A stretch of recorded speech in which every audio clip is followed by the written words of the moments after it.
the best. I'm blessed to know that lust is a test. I used to be the victim, now I'm just envisioning. I'm knowing this is. I'm Suzi Landolfi, and welcome to Be Crazy Well. Now, why would a therapist say that? Because we all have mental health struggles, even therapists. The good news is we have so much more information about how we can be crazy well. On my podcast, we don't focus on what's wrong with us. We want to know what happened to us. We're going to explore how trauma affected us, both negatively and positively. That's right. I said positively. It's called post-traumatic growth, and it's a real thing. Be Crazy Well will share mental health wellness practices, the newest mental health research, and most importantly, how we all get to create the person we deserve to be and the life we deserve to live. So join the mental health evolution and be crazy well.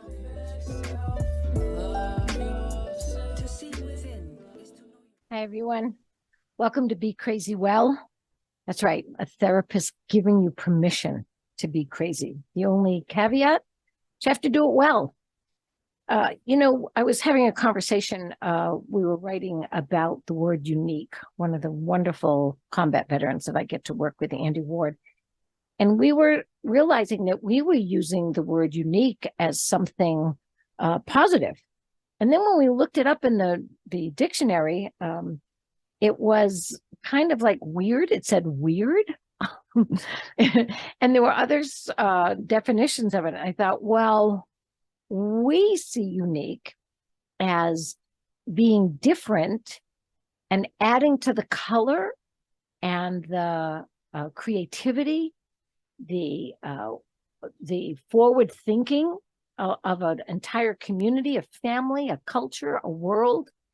And that if we didn't support uniqueness, chances are we'd still be lighting, a fire, because there are some people who are so unique, or they at least are not afraid of nurturing their uniqueness, that they go and do some crazy things. They actually believe that they have some wonderful ideas about how we can do things differently. And when anybody tells them they're crazy, oh, that can't happen. You can't put lightning in a bottle and make it a light. They go, no, I'm going to do that. It may take them 50 tries or more. Or no, you can't change where you're supposed to sit on a bus. Like if you're supposed to sit in the back, that's where you're supposed to go. And she says, no, I'm sitting in the front because that's where I belong. And I was thinking about all the uniqueness of all of us. When we started merging vets and players, I wasn't there. I was not one of the original founders. The original founder, Jay Glazer, who you probably know on Fox Sunday NFL, he kept telling these amazing men and women, and we put together retired professional athletes and combat veterans. He would sit there and say, you're different. Be different. You're different. Celebrate your difference. Don't be like everybody else. We don't need everybody else. We need you who signed up to go do something that most of us would never do. And I remember sitting in the huddle, because we have about 7 chapters now around the country. Look us up, vetsandplayers.org. And I can remember looking around the huddle in the gym, and I could see this kind of quizzical look on the men and women in the huddle. And they never thought of themselves, I don't think, as truly different in a positive way. That they were just doing what they believed, what they were driven to do, even if it was, well, I'm just going to join the military. And once they got in there, they saw that they were with like-minded people, a lot of them. Now, not everybody is like-minded in the military. Certainly not in our families, that's for sure. And there was a commitment to a mission and to a way of being that was unique from the rest of the world. And I think what happens is when we are committed to something that is unique, that is different, it's really hard when we leave that. I can remember being in a child and sitting next to my mother, and we were watching television, all 3 channels, all black and white. And I can remember her looking down at me, blonde, blue-eyed, white Anglo-Saxon Protestant mother. And she looked down at me and she said, you know what? You should root for the Native people because we did worse to them than we did to the African Americans.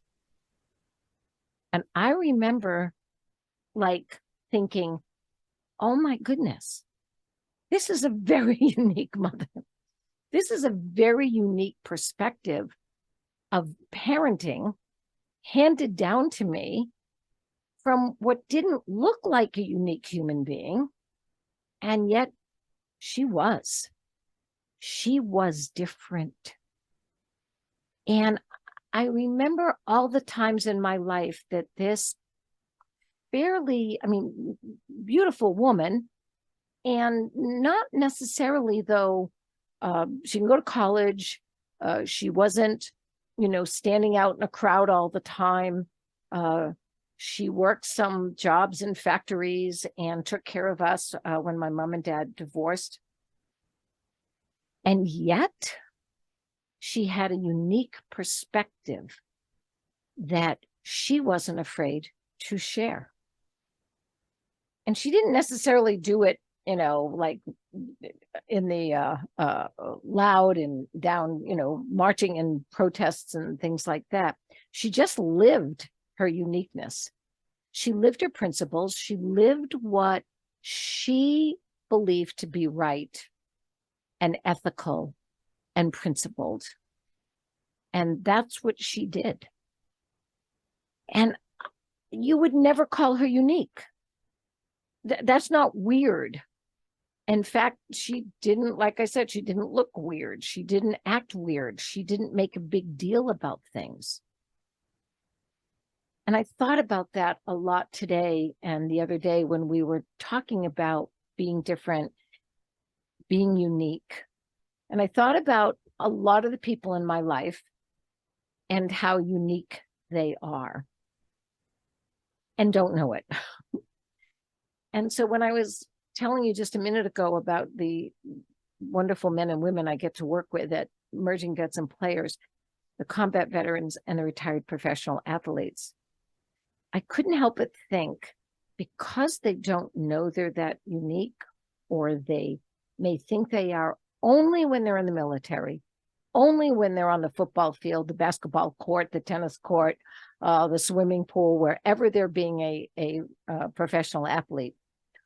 Once they aren't doing that anymore, I realized that many of them see their uniqueness as gone, that it was only tied to that uniform. It was only tied to that mission. It was only tied to that sport, that they didn't understand that their uniqueness has been forged by what they did, what they signed up for, how many practices they went to, how much they fought, how much they sacrificed in order to be elite, to do something that most people don't do. And then I thought, what a shame. So your identity may leave you when you take a uniform off. I get that. Why does your value and your uniqueness go with it? And I realized it's because we don't actually celebrate, as Jay would say. We don't actually nurture uniqueness. We are truly a culture and a world that feels much safer when everybody's similar. We don't like differences. We are afraid of them. We are jealous of them. We are judgmental of them. And I thought, what is it about us that can't nurture the uniqueness? What is it about us as parents that need a mini me, that need our children to follow in our footsteps or think the thoughts that we have and the values that we have, or the principles, or even the clothes and the haircut and everything else? What happens to us that as we get older, our commitment, our courage to be unique, to be able to step out and be who we deserve to be, and to celebrate that and share it, that we get so afraid that we get literally, our uniqueness gets smaller and smaller and smaller. And we get more judgmental about those that are nurturing or trying to bring about more of their uniqueness. And I don't think we know that we are unique. I don't think most people, I don't think Rosa Parks thought for 1 minute she was unique. I don't think Thomas Edison thought for 1 minute that he was unique. I think they just see the world the way my mother did, was they saw the world as all of us being connected, that we're interdependent, and that what I do to myself and others affects everything.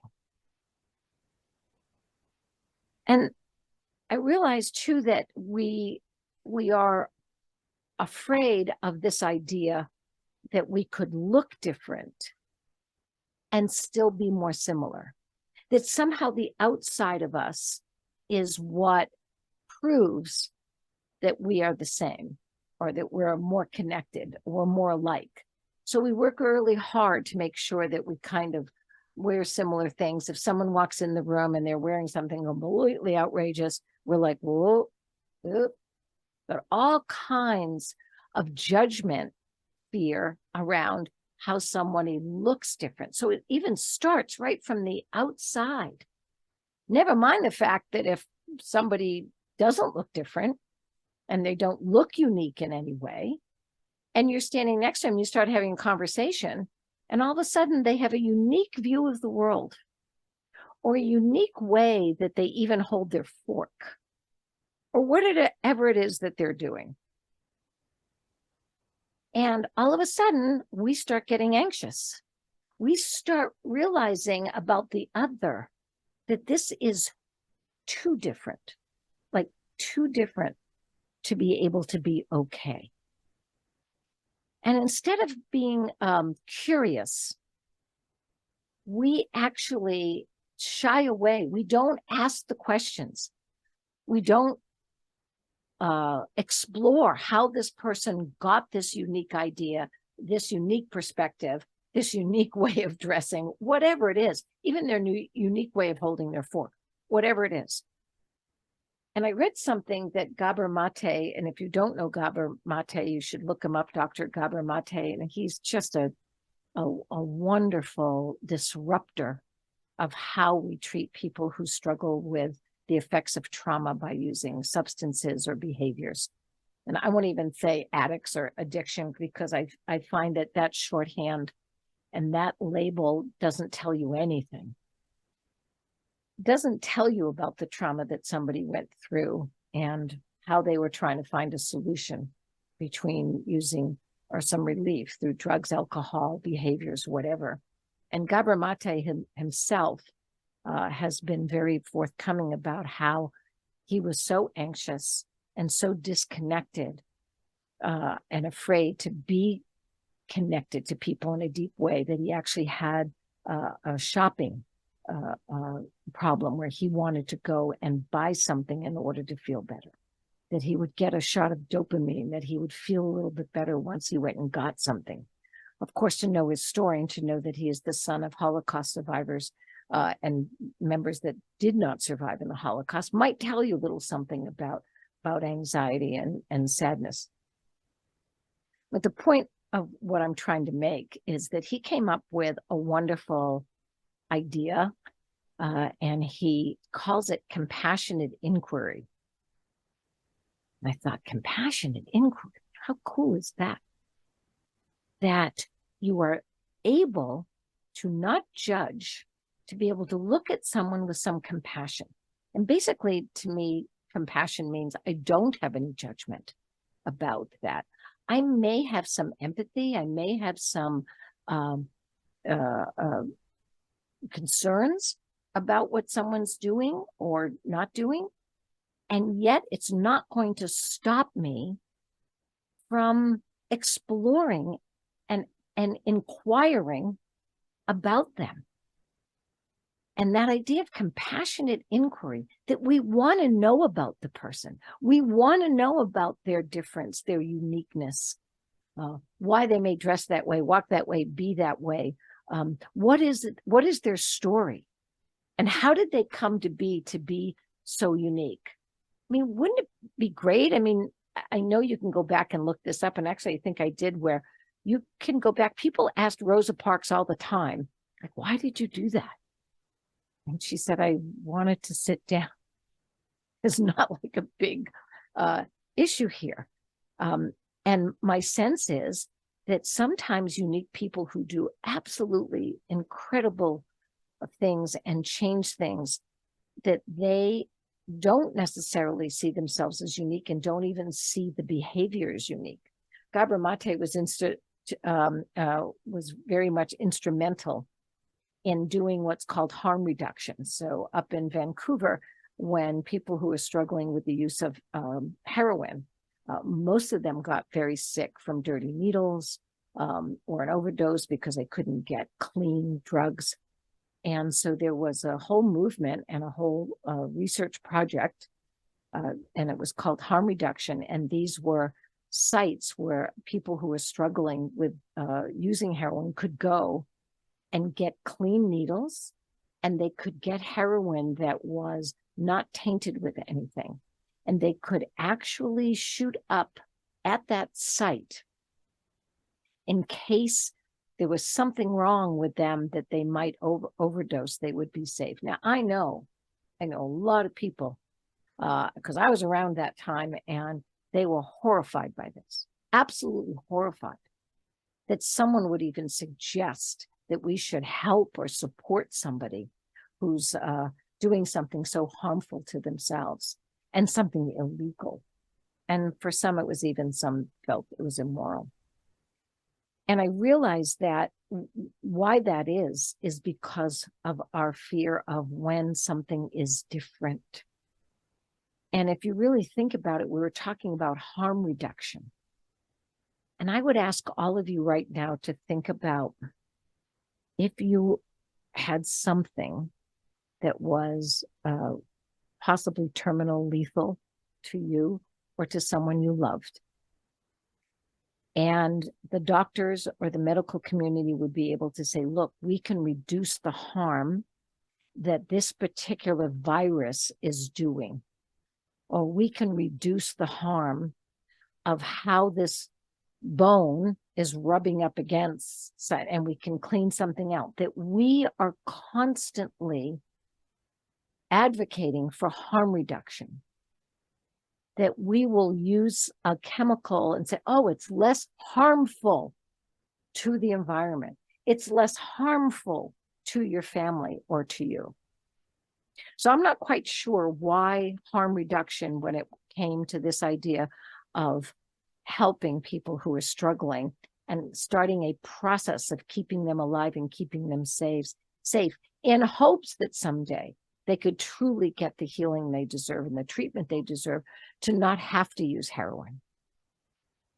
So I was very confused myself about how we can do things on one level, harm reduction, and we couldn't there. And that the people that come up with these unique ideas are pretty much castigated at the beginning, and that people are tremendously fearful of that which is unique and different. My grandson got leukemia when he was 5 3/4, and no one knows why kids get leukemia. We have some ideas that maybe there's, some kind of cancer-causing agent or something, but we really still to this day don't know. And I did some research on leukemias he went through this. Oh, by the way, he got it twice. So he had it for 4 years. We battled that. And then he had 3 months of remission. And then it came back with a vengeance. And we went through another 4 years. You know me and my kind of wicked sense of humor. I told my grandson, Logan, I said, you know why you got that twice, Logan? Why is that, Gima? Well, because you come from a family of overachievers. And of course, he laughs every time I say it. I think I was half kidding.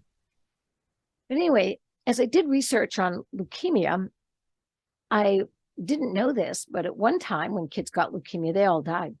It was a death sentence. And the more that I read about it, the more I read about a doctor that was going to do something very unique.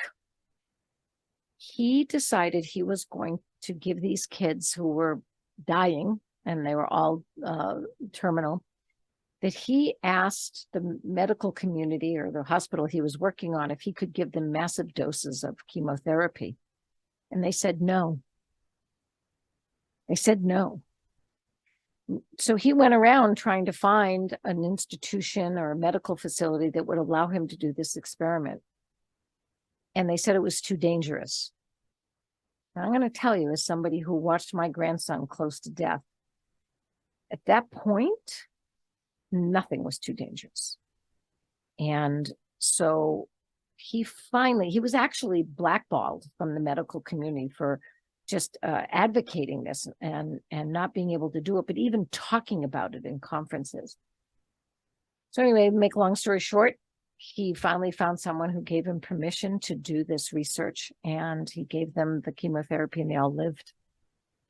My grandson is alive today because that doctor put everything on the line, everything, his entire well-being for a long time. He was really, really blackballed by the medical community. And I thought, wow, there's times that we are so afraid of the unique thinkers and doers in our world that we are willing to, I don't know, get rid of them. And I mean that sincerely, like get rid of them. I wanted to share something else about this idea of being unique, that this idea that we're different. That also means that being afraid of unique or different can support things like homophobia, sexism, racism. It can, anti-Semitism. It can literally cause us to support an entire genocide. So when my mom talked about what we did to Native peoples,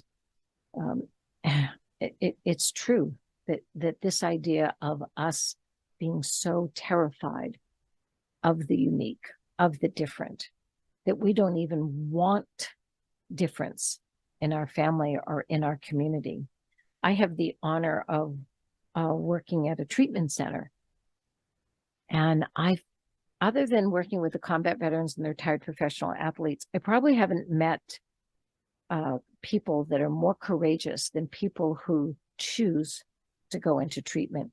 Or even if they don't choose and they are kind of forced or asked to go in, or, even bribed to go in, once they get in there, I'm going to tell you something. I've never met such unique, courageous people as I do on a daily basis when I go to that treatment center. And I tell them that all the time, and they're just stunned that I say that. Why do you say that about us? Look, we're all messed up and doing drugs and we're doing this and that. And I said, no, you're looking for relief. You're looking for a way to deal with the effects of your trauma. And you know who they are in these families? They're always the bell ringers. They're always the ones that we would call the disruptors in the family. And we can take these people and say, they just have something wrong with them. They're the ones that struggle. I'm not sure why my son is like this. The rest of the kids are fine. can't even tell you what that does to me when I hear that, because I see this idea that people are unique and struggling and different.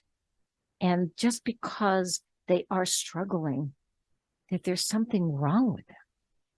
And I go back to the veterans and I go back to the retired professional athletes. And I said, oh, wait, it's not just the uniform that they had to take off. They literally had to take off that which makes them unique. They literally had to say, it can't be this way anymore. Like people are, I need to go get a job in an office, or I need to go do this. I can't be doing what I was doing before. And there's no place for me. Well, why isn't there no place for people who are willing to die to protect other people? Well, there is actually, if you think about it. You know, we have police departments and sheriff's departments and first responders. And believe it or not, a lot of our veterans actually go and take those jobs and do that. And yet we still don't have enough places for them. About all these athletes that know about sacrifice and struggle and giving up so much and hard work and pain and what that takes, and to be different and to miss so many family events or anything like that.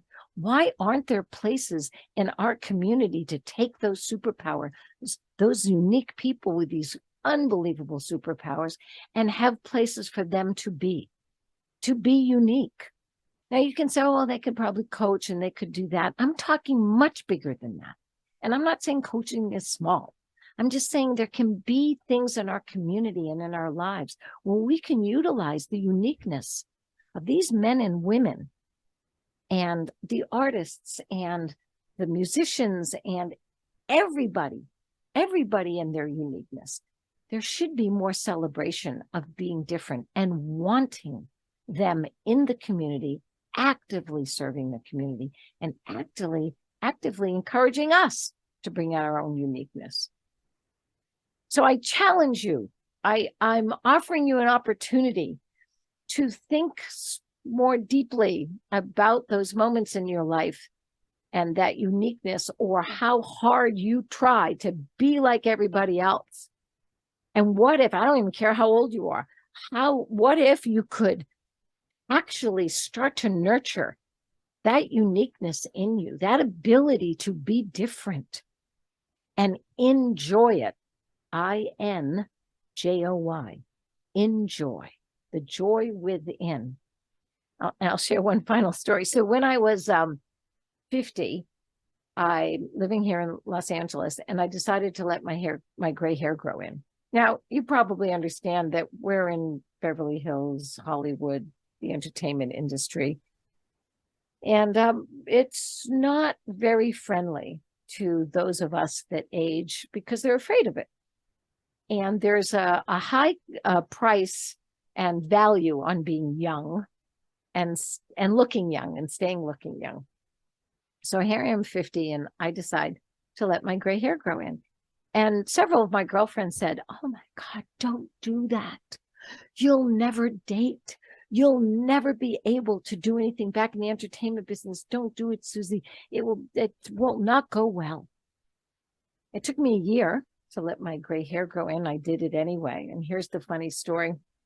So I'm driving a 1972 Ford Falcon convertible that I happen to love. I don't have it anymore. I loved that little car. And I have my cowgirl hat on because you know I'm involved with horses. And I'm driving, I think I was driving up La Brea Avenue. So any of you that know Los Angeles, it's a major boulevard that comes into Hollywood. And I was stopped at a red light, long gray hair. And I sensed that a car pulled up next to me, and I kind of just looked over, and it was a big, tall, wonderful truck, pickup truck. And then it was a really attractive young man, probably 30 and 50. And I just kind of nod and smile. And all of a sudden I hear, nice car. Thanks. Go back and look, waiting for the light to turn green. Then I hear, nice hat. Thanks. Then I hear, with a different voice, nice hair. And I go, thank you. And then the last thing I heard was, would you like to go get a cup of coffee? And I smiled and I looked at this very nice young man and I said, no thanks and thank you. So this idea, and I tell you that story with all sort of, I still think of that story in such a wonderful way.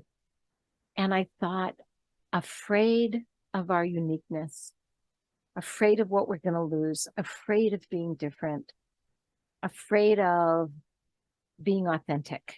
And if you are unique and you're not sharing it and you're not utilizing it on a daily basis, we need you. We need that.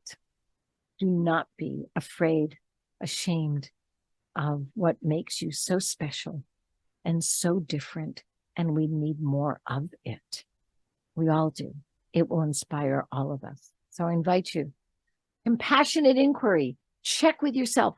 Find out what's unique. If you've hung it up and it's dusty, brush it off and bring it back out and let me know about it. Email me. We'll put the email in the place where we talk about when we post this. Oh my God, I'm so bad with social media. Anyway, we'll let you know how to get in touch with me, or just look me up online. I'm all over the place. So feel free to contact me about what is unique about you and how you're going to inspire, nurture, and even maybe create more uniqueness of yourself. And by all means, be crazy well. That in and of itself is unique. No one will ever tell you to be crazy. They will not tell you to be crazy. And I'm inviting you to be crazy well. Be crazy. All right, everybody. Have a great week. See you next week. Love